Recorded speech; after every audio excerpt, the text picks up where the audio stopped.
અહીં મિત્રો ઉદાહરણ 6 ની અંદર આપણને કીધેલું છે કે ચકાસો કે 301 એ 5, 11, 17, 23 સંખ્યાની યાદીનું કોઈ પદ છે કે નહીં.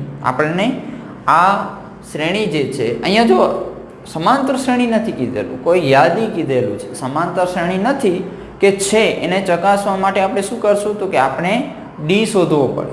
સામાન્ય તફાવત સરખું હશે તો સમાંતર શ્રેણી છે, અન્યથા નથી. બરોબર. તો આપણે જોઈએ પહેલાં તો સમાંતર શ્રેણી છે કે નહીં. તો જુઓ, પહેલાં સિમ્પલ આપણને ખબર છે હવે સામાન્ય તફાવત કઈ રીતે મળે. તો કે બીજા પદમાંથી પહેલું પદ બાદ થાય. 11માંથી 5 જાય તો 6, 17માંથી 11 જાય તો 6, 23માંથી 17 જાય તો 6. દેખીતી રીતે આપણે શું કહી શકીએ, સામાન્ય તફાવત છે. તો આપણે શું કરવાનું, પહેલાં તો લખવો પડે અહીંયા કે અહીં ડી બરાબર તો કે a2 માઇનસ a1. હવે a2 માઇનસ a1 ખબર છે, 11માંથી 5 જાય તો કેટલા વધે તો કે 6 વધે. બરોબર. પછી શું કરવો પડે તો કે a3 માઇનસ a2. તો a3 કેટલા છે તો કે 17માંથી 11 જાય તો 6. બરોબર. પછી આવી જ રીતે a4 માઇનસ a3 બરાબર ચોથામાંથી ત્રીજો પદ બાદ થાય, મતલબ કે 23 માઇનસ 17 બરાબર 6. સામાન્ય તફાવત સરખું ડી બરાબર 6 આવે છે અહીંયા. તો લખવો પડે અહીંયા. હવે આપણને શું કરવાનું છે કે આ સમાંતર શ્રેણી છે, સાબિત થઈ ગયું. તો કે સમાંતર શ્રેણીની અંદર કોઈ પદ 301 આવે છે. અહીંયા આપણને 5, 11, 17, 23 ની અંદર જતા જવાનું. જો આ પહેલો પદ છે, બીજો પદ છે, ત્રીજો પદ છે, ચોથું પદ છે, આવી રીતે કોઈ પદ 301 હશે તો સમજી ગયા ને તમે. તો લખવાનું અહીંયા કે ધારો કે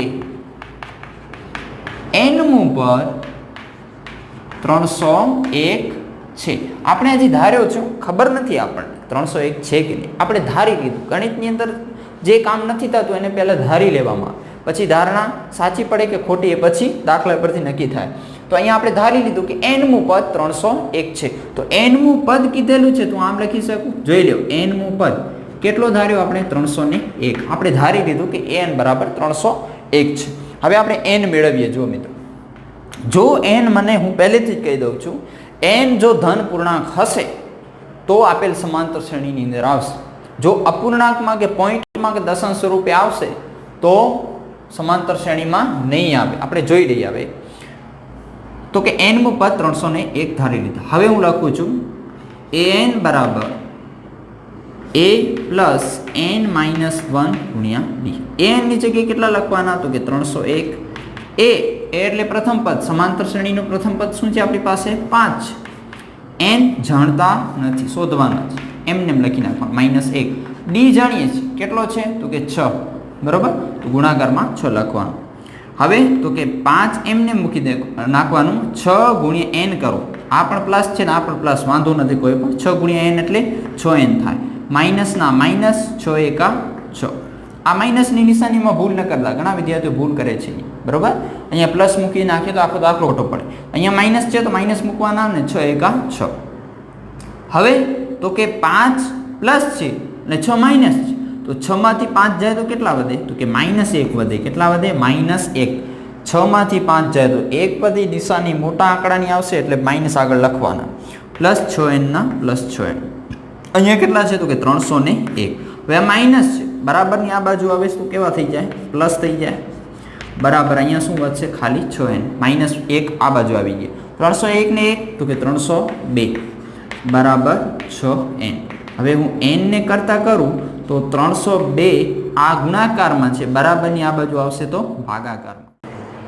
હવે આપણે શું કરશું તો કે 302 ભાગ્યા 6 અહીંયા સાઈડની અંદર કરી જોઈએ. જો 302 ભાગ્યા 6, 6 50 કેટલા થાય તો કે 30 થાય.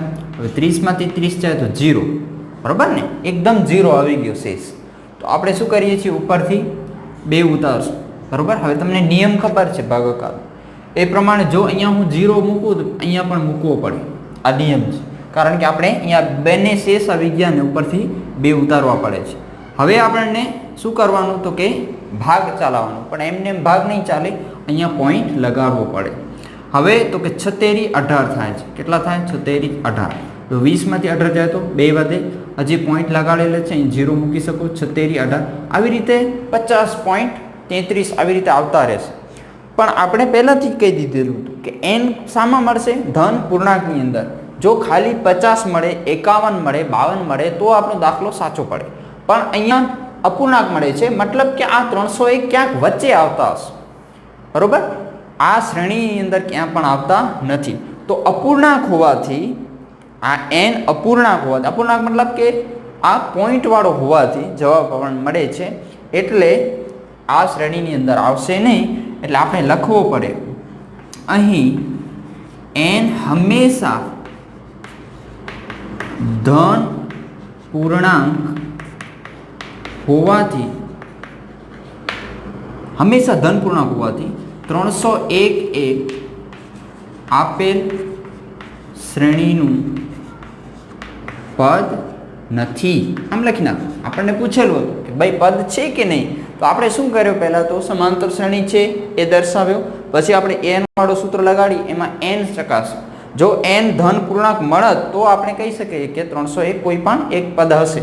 પણ અહીંયા અપૂર્ણાંક મળતા હોવાથી અપૂર્ણાંક મળે છે, માટે કોઈ પણ પદ હશે નહીં. આ શ્રેણીનું 301 કોઈ પણ પદ હશે નહીં. આવી રીતે તમારે મેન્શન કરવું પડે નીચે. એટલે આપણી ધારણા અહીંયા ખોટી પડી. આપણે શું ધાર્યો હતો? ધારો કે nમું પદ 301 છે, તો અહીંયા nમું પદ જે છે કોઈ પણ આપણને 301 મળ્યો નહીં.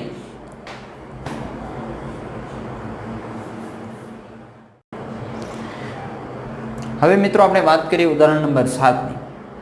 ઉદાહરણ 7 સિમ્પલ છે, સરળ છે.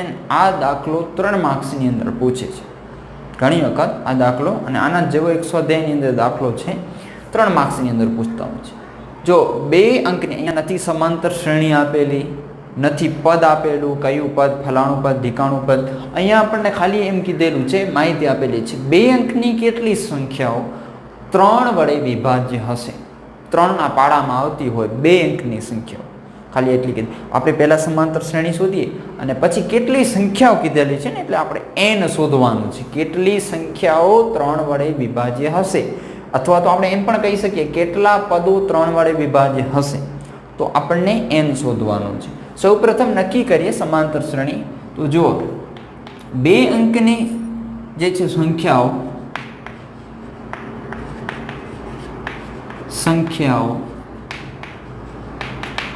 જે 3 વડે વિભાજ્ય હોય તે જો કઈ કઈ છે? તો કે 2 અંકની ચાલુ ક્યાંથી થાય? તો કે 10 થી. 2 અંકની 9 સુધી સિંગલ હતું ડિજિટ, 10, 11, 12 આ બધા 2 અંકની સંખ્યાઓ છે. તો 10 3 વડે વિભાજ્ય છે કે નહીં? તો કે નથી. તો 10/3 કરો તો જવાબ નહીં આવે. 11/3 કરો તો જવાબ નહીં આવે. 12/3 કરો તો 4 જવાબ આવે છે ને? તો કે 4 તેરી 12, 4 તેરી 12. તો ત્યાંથી આપણે 2 અંકડાની જે છે 3 વડે વિભાજ્ય સંખ્યા ચાલુ થાય છે. તો કે પહેલા આવશે 12. પહેલી સંખ્યા કઈ આવશે? 12 આવશે. પછી કઈ આવશે? તો કે 3 ઉમેરી નાખો, 15 છે ને? 5 તેરી 15.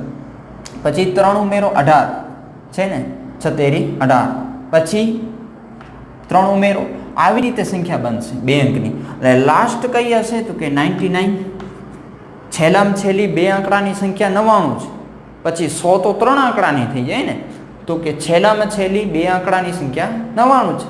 99 3 વડે વિભાજ્ય છે? તો કે હા છે જ. જોઈને કહી દેવા. 3 તેરી 9, 0 ઉપરથી 9, 3 તેરી 9, મતલબ 33 તેરી કરીએ તો 99 આવે છે. તો છેલ્લો આંકડો કયો આવશે? 99. આ સમાંતર શ્રેણી મળી ગઈ. હવે સમાંતર શ્રેણી મળી જાય તો આપણે n આરામથી શોધી લઈશું. કઈ રીતે? તો અહીંયા લખવો પડે. પહેલાં તો પ્રથમ પદ a બરાબર કેટલું આવશે? 12 આવશે, બરોબર. પછી સામાન્ય તફાવત તો કે 3નો પાડો બોલવાનું છે. 3 વડે વિભાજ્ય કીધેલું છે એટલે 3 વડે પાડો બોલવાનું છે. એટલે સામાન્ય તફાવત કેટલો આવે? 3 આવે ને? જોઈ લો અહીંયા તમે. 15માંથી 12 જાય તો 3, 18માંથી 15 જાય તો 3. તો 3નો પાડો છે એટલે સામાન્ય તફાવત 3 આવશે. માટે આપણે શું કરવાનું? તો કે અહીંયા બીજી વાત કે આપણને સમાંતર શ્રેણી આપેલી છે. આગળ આપણે જોતા કે સમાંતર શ્રેણી આપેલી હતી, એનું છેલ્લું પદ નહોતું આપેલું. અહીંયા છેલ્લું પદ આપેલું છે. 2 આંકડાની કેટલી સંખ્યાઓ 3 વડે વિભાજ્ય છે? તો છેલ્લામાં છેલ્લી સંખ્યા કઈ છે? તો કે 99, 99. 99 પછી 2 આંકડાની સંખ્યા છે જ નહીં. એમ કીધેલું છે. બે આંકડાની સંખ્યા છે જ નહીં. તો કે અહીંયા 99 ને આપણે શું લઈશું? છેલ્લું પદ લઈશું. છેલ્લું પદ એટલે nમું પદ, છેલ્લું પદ એટલે an. તો કે an બરાબર કેટલા આપેલા છે? 99. હંમેશા યાદ રાખજો, કોઈ પણ સમાંતર શ્રેણીનું છેલ્લું પદ આપેલું હોય તો એને an તરીકે સ્વીકારવાનું. તો an બરાબર શું છે? અહીંયા 99. a બરાબર શું છે? તો કે 12 અને સામાન્ય તફાવત 3 છે. તો આપણે n મેળવવાનું છે. તો કે an બરાબર a પ્લસ n માઇનસ 1 ગુણ્યા d. અહીંયા an આપેલા છે 99, a આપેલા છે 12 વત્તા n આપણે શોધવાના છે અને d આપેલા છે 3. તો 12 ના 12 એમને મૂકવાના, 3 ગુણ્યા n એટલે 3n થાય. આ માઇનસ છે તો માઇનસ 3 એકા 3. હવે આ 12 પ્લસ છે, 3 માઇનસ છે. તો 12 માંથી 3 જાય તો 9 વધે, બરોબર, પ્લસ 3n. અહીંયા આ બાજુ શું છે? તો કે 99 છે. હવે આ પ્લસ છે બરાબરની આ બાજુ હવે તો માઇનસ થાય, તો 99 માઇનસ 9 બરાબર 3n. હવે 99 માંથી 9 જાય એટલે 90 આવશે બરાબર 3n. n ને કરો કરતા તો 3 ક્યાં આવે? ગુણાકારમાંથી ભાગાકારમાં આવશે, બરોબર. હવે કેન્સલ થતો હોય તો કરવાનું અંશ અને છેદની અંદર. તો તમે જો અહીંયા 30 તેરી 90 થાય. 30 તેરી કેટલા થાય? 90 થાય. તો અહીંયા હું લખું છું 30 તેરી 90. છેદમાં શું છે? તો કે 3 છે. તો આ 3 શું થઈ ગયા? કેન્સલ થઈ ગયા, બરોબર. અહીંયા બરાબર શું છે? આપણી પાસે n છે, બરોબર ને. n બરાબર 90 ના છેદમાં 3. 90 ની જગ્યાએ આપણે શું લખ્યું? 30 તેરી 90 થાય. 3 કેન્સલ થઈ ગયા. જવાબ શું આવશે? 30 આવશે. તો અહીંયા 30 એવી સંખ્યાઓ જે છે જે 3 વડે વિભાજ્ય છે. આપેલ સમાંતર શ્રેણીની અંદર 30 એવી સંખ્યાઓ જે છે અહીંયા લખવો પડે. આમ આપેલ શ્રેણીમાં મતલબ 2 અંકની સંખ્યાઓમાં 30 સંખ્યાઓ 3 વડે વિભાજ્ય છે. અહીંયા આપણું ઉદાહરણ નંબર 7 પણ પૂરું થાય છે. ચાલો મિત્રો, હવે આપણે વાત કરીએ ઉદાહરણ નંબર 8ની.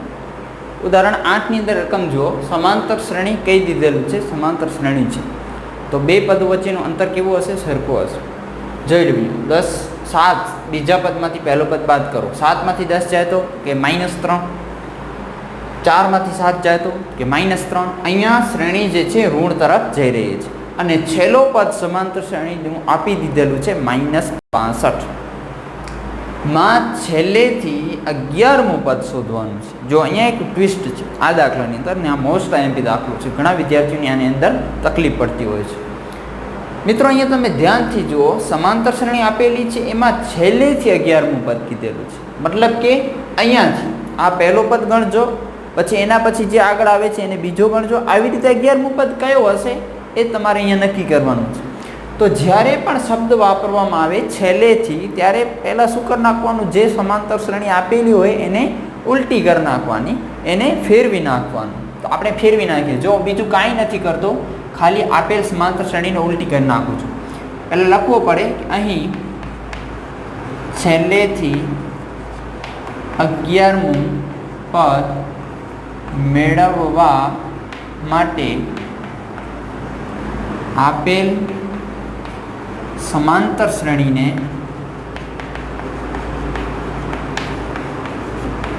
ઉલટાવતા, બરોબર. હવે ઉલટાવતામાં બીજું કંઈ ફેરફાર નથી કરતો. જે છેલ્લો પદ છે એને પહેલા કરી નાખી, પછી જે ટપકા છે અને છેલ્લે પછી કયો હશે? 4 7 અને છેલ્લે કયો થઈ જાય? 10. સમજી ગયા ને? ખાલી સમાંતર શ્રેણી ફેરવી નાખવાની, ઉલટી કરી નાખ. હવે તમે જુઓ અહીંયા તો કે પ્રથમ પદ a બરાબર -62, બરાબર ને. સામાન્ય તફાવત કેટલો થાય? તો કે સામાન્ય તફાવત તમે અહીંયા જુઓ, અહીંયા -3 થશે કારણ કે આ ઋણ તરફ જઈ રહી છે. 10 7 4 આવી રીતે ઋણ તરફ, એટલે -3 લઈએ છીએ. પણ હવે એને ઉલટી કરી નાખી તો કઈ તરફ જાય છે? જુઓ, ધન તરફ જાય છે, પ્લસ તરફ થાય છે, જાય છે. તો કે ડી કેટલો આવશે? સામાન્ય તફાવત +3 લખવાનું. આ ભૂલવાનું નહીં. ઘણા વિદ્યાર્થીઓ આને જ ધ્યાને લેશે. હવે આને ધ્યાને નથી લેવાનું, આ સમાંતર શ્રેણીને ધ્યાનમાં લેવાનું છે. હવે આપણે સૂત્ર મૂકીએ. એ કયો પદ શોધવાનું છે? 11મું પદ. તો કે એ 11 બરાબર a પ્લસ n માઇનસ 1 ગુણ્યા d. એ 11 શોધવાના છે. પ્રથમ પદ આપેલો છે -62 પ્લસ n આપેલા છે કેટલા? તો કે 11. હવે 11માંથી 1 બાદ કરવાનું ગુણ્યા d પણ આપેલા છે કેટલા? તો કે 3. -62 એમને મૂકો, 11માંથી 1 જાય તો કે 10 ગુણ્યા 3 બરાબર. તો -62 10 તેરી તો કે 30. હવે તો કે આ માઇનસ છે, આ પ્લસ છે. -62માંથી +30 જાય તો કેટલા વધે? તો કે -32 વધે. આ તમારો 11મું પદ જે આપણને પૂછેલો હતો પ્રશ્ન કે ભાઈ છેલ્લેથી 11મું પદ શોધો. તો આપણે શું કરી નાખ્યો? સમાંતર શ્રેણીને ઉલટી કરી અને જે આપણું સૂત્ર છે એની અંદર કિંમત મૂકીએ છીએ. એ 11 અહીંયા લખવો પડે. લખવાનું આમ આપેલ સમાંતર શ્રેણીનું છેલ્લેથી 11મું પદ -32 છે. આ ઉદાહરણ નંબર 8. ચાલો મિત્રો, હવે આપણે વાત કરીએ ઉદાહરણ નંબર 9ની. અહીં તમે રકમની અંદર જુઓ તો કે સાદા વ્યાજનો દાખલો છે, પણ છે સરળ. જ્યારે સાદું વ્યાજ આવે ને ત્યારે એનું સૂત્ર મગજની અંદર યાદ આવવો જોઈએ. સાદું વ્યાજ એટલે કે PRT છેદમાં 100 બરાબર ને. P એટલે મુદ્દલ, કેટલી રકમ છે. R એટલે રેન્ટ બરાબર, કેટલો વ્યાજ દર છે. અને T એટલે ટાઈમ પણ કહી શકો અને મુદ્દત પણ કહી શકો, કેટલા દિવસો અથવા કેટલા વર્ષો માટે રાખવામાં આવે. નીચે 100. આનું સાદા વ્યાજનું સૂત્ર છે. સમજીએ રકમની અંદર 1000 રૂપિયા, 1000ની રકમ 8% વાર્ષિક સાદા વ્યાજ. જો સાદું વ્યાજ શબ્દ આવે ને તો સમાંતર શ્રેણી બનાવશે. ચક્રવૃદ્ધિ વ્યાજ આવે ને તો સમાંતર શ્રેણી બનાવશે નહીં. આ બે વસ્તુ યાદ રાખજો. સાદા વ્યાજ પર મૂકવામાં આવે છે. દરેક વર્ષને અંતે મળતા વ્યાજની ગણતરી કરો. પહેલા વર્ષે કેટલો વ્યાજ મળે છે, બીજા વર્ષે કેટલા, ત્રીજા વર્ષે, આવી રીતે દરેક વર્ષ માટે કરવાનું છે. શું આ વ્યાજ સમાંતર શ્રેણી રદ છે? આપણે જોશું 2 વર્ષના જે છે 2 પદ હશે એમના વચ્ચેનો તફાવત કેટલો. જો સરખો હશે તો હા બનાવે છે, અન્યથા નથી બનાવતું. જો હા બનાવે સમાંતર શ્રેણી તો 30 વર્ષના અંતે મળતા વ્યાજની ગણતરી કરો. એટલે કે એ 30મું પદ આપણને શોધવાનું રહેશે. જો અહીંયા 1000ની રકમ છે. પહેલા તો અહીંયા લખી નાખું, પ્રથમ વર્ષના અંતે વ્યાજ શોધવા માટે સૂત્ર આપણી પાસે છે PRT છેદમાં 100. હવે તમે P એટલે મુદ્દલ કેટલી છે? તો કે 1000. તો 1000 લખો ગુણ્યા R એટલે કેટલા ટકાના વ્યાજ દરે? તો કે 8. તો કે 8 લખો. અને ટાઈમ, કેટલો ટાઈમ મળ્યો છે? તો કે 1 વર્ષ.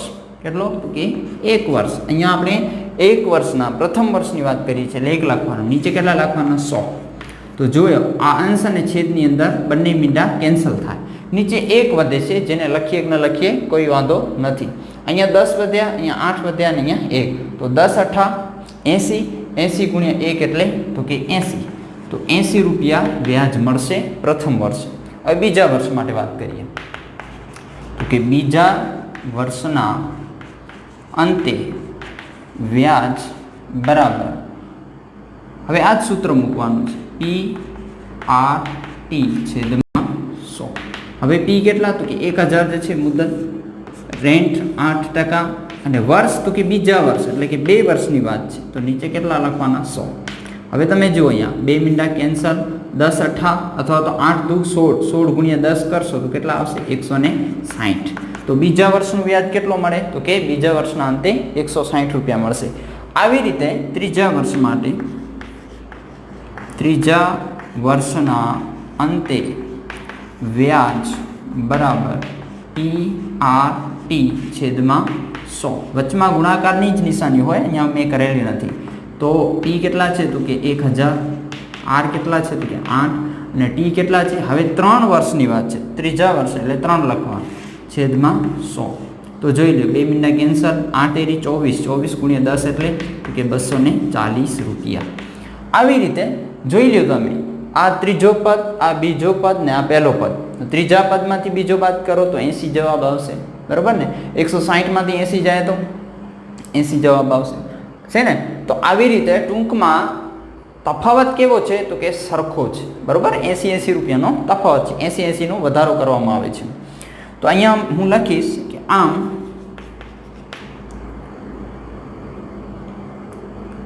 80, 160, 240 સમાંતર શ્રેણી બનાવે છે. હવે આપણને પ્રશ્ન કરેલો હતો, જો સમાંતર શ્રેણી બનાવે, જો હા, તો 30 વર્ષના અંતે મળતા વ્યાજ, 30મા વર્ષે કેટલો વ્યાજ મળશે. તો આપણે શું કરીએ, 30મું પદ શોધી લઈએ ને. આ પહેલા વર્ષનો, બીજા વર્ષનો, ત્રીજા, તો આ પદો છે 1, 2, 3, આવી રીતે 30મું પદ એ આપણું શું થશે, 30 વર્ષનો વ્યાજ થશે. તો હું શું લખીશ અહીંયા, તો કે 30 વર્ષ ના અંતે મળતો વ્યાજ કેટલો થશે. તો કે આપણે સૂત્ર મૂકીએ, A30 બરાબર A પ્લસ n-1 ગુણ્યા D. હવે તમે એ જુઓ, એ સમાંતર શ્રેણીની અંદર એ કોણ છે તો કે 80 પ્લસ n કોણ છે તો કે 30, 30મા વર્ષે ખપે આપણને. તો 30માંથી 1 જાય તો 29, ડાયરેક્ટ 29 લખી નાખું. D તફાવત કેટલો છે તો કે 160માંથી 80 જાય તો 80, 240માંથી 160 જાય તો કે 80, તો કે 80 નો તફાવત છે. ચાલો હવે તો કે 80 ગુણ્યા કેટલા કરવાના, 29 કરવાના. અહીંયા હું બાજુમાં કરી નાખું છું. જો ખાલી 29 8 કરશો, પાછળ મીંડું મૂકી દેવાનું. 29 8 હું બાજુમાં અહીંયા કરું છું કે 29 ગુણ્યા 8, 9 8 72 નો બગડો વધી આવી 7, 8 2 16, 16 ને 7 કેટલા થાય, 16 ને 7 થાય 23. તો અહીંયા મૂકવાના 23 અને પાછળ આ મીંડો જે છે 80 નો એ મૂકી દેવાનો. તો કેટલો જવાબ આવે છે, 2320. એની અંદર 80 ઉમેરવાનો, પ્લસ કરવાના. તો કે પ્લસ 80 કરી નાખો. 0 0 0, 8 ને 2 10, 10 નું 0 વધી આવે 1, 3 ને 1 4 અને 2 ના 2. તો કેટલો મળશે તો કે 2400 મળશે. તો આવી રીતે 30મા વર્ષે વ્યાજ કેટલો મળશે તો કે 2400 રૂપિયા મળશે. આવી રીતે દાખલો થશે. ચાલો વિદ્યાર્થી મિત્રો, હવે આપણે ઉદાહરણ નંબર 10 ની વાત કરીએ. તો ઉદાહરણ નંબર 10 તમે બોર્ડ ઉપર રકમ જોશો પહેલાં તો કે ફૂલની એક ક્યારી છે, બરાબર. એક ફૂલનો ક્યારો છે જેની અંદર ગુલાબના ફૂલ વાવેલા છે. એમાં જે પ્રથમ લાઈન છે, પ્રથમ હાર છે, એની અંદર તો કે ટોટલ 23 ગુલાબ છે. બીજી હરોળ છે, બીજી હાર છે, બીજી લાઈન છે, એની અંદર 21 ગુલાબ છે. જો ઘટી ગયા ને, કેટલા ઘટ્યા તો કે 2 ઘટી. પછી ત્રીજી ગુલાબની જે હાર છે એમાં 19 ગુલાબના છોડ છે, બરોબર. તો કે 2 ઘટી ગયા એટલે 19 થઈ ગયા. આવી રીતે આ જે છે આગળ વધે છે, બરોબર ને. છેલ્લી જે હાર છે, આ એક જ ક્યારીની અંદર છેલ્લી હાર છે એની અંદર 5 ગુલાબના છોડ છે, બરોબર. તો આપણે શું શોધવાનું હતું કે આ ક્યારીની અંદર, આ ક્યારામાં કુલ કેટલી હાર હશે, મતલબ કે આ પદ શોધવાના છે ને. પહેલો પદ કયો છે તો કે 23, બીજો પદ તો કે 21, ત્રીજો પદ તો કે 19 અને છેલ્લો પદ પણ આપેલો છે 5. તો ટોટલ પદ કેટલા હશે એ આપણને શોધવાના છે. પહેલા અહીંયા આપણે લખવો પડે, અહીં 23, પછી તો કે બીજી હારની અંદર તો કે 21 અને ત્રીજી હારની અંદર તો કે 19. આવી રીતે છેલ્લી હારની અંદર કે 5 ગુલાબના છોડ છે.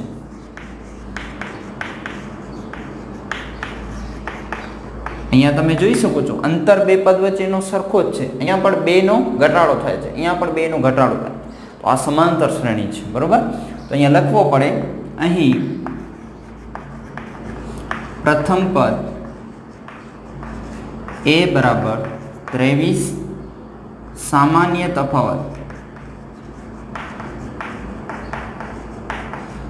d બરાબર a2 માઇનસ a1. a2 કેટલા છે તો કે 21, a1 કેટલા છે તો કે 23, 21 માંથી 23 જાય તો -2.